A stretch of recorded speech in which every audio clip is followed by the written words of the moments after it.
You think about sobriety, giving up alcohol, but I'm just not sure. I don't know what to expect. I don't know what the future holds, and I don't know who to believe. Hey, it's Coach Casey on my sober life journey, and today I want to introduce my 14-day sobriety tryout. Now, before we begin, let me make a suggestion. If you're going to go ahead and do this, start on a Monday, not on a weekend when most people are going to be partying and drinking. That'll be too rough to get started with. Day one is the day that you wake up and you say, I'm not going to drink today. So what do you do?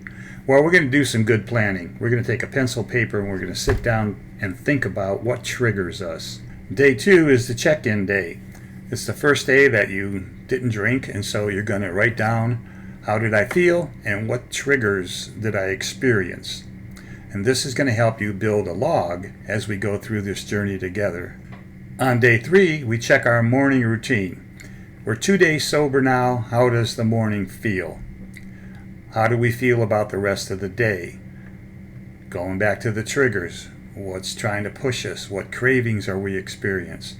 Your body's starting to adjust. It takes more than 48 hours, but day three is a good time to capture some self-awareness and what's it feel like today. Day four is movement day.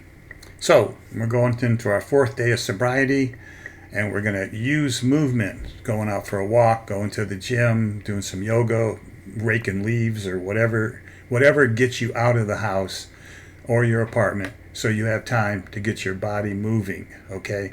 Well, day five is about stress swapping. What that means is that myself included, many of us, we get rid of our stress by drinking, which just causes more stress. So on this fifth day of our 14-day sober tryout, we're going to make a list of things we can do that help us deal with our stress other than alcohol. Day six is a time for forecasting and preparing. Thinking about and making a list of those events that we might be attending that are going to create an atmosphere for drinking for us, and how do we plan to deal with it. Day seven is time to celebrate the first week win. And this means that you're going to do something special for yourself. Whatever that is, whatever kind of reward it takes to get you going for the rest of the next week. Treat yourself. Be kind to yourself. Reward yourself. Day eight's about the nighttime. What do you usually do at night? Well, for me, it was go to the liquor store, come back home, start drinking, right? No, now we're going to find a way to come up creatively with some new things we can do in the evening that are going to be so much better than drinking.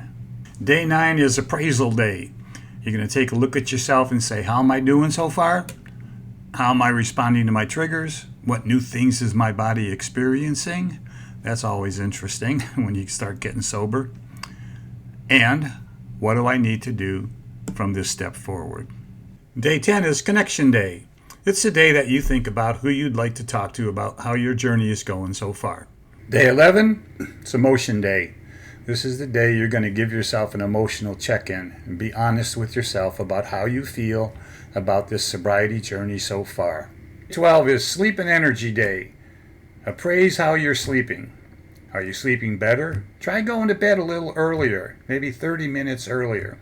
Cut off the TV and the laptop. See how you feel the next day if you have more energy.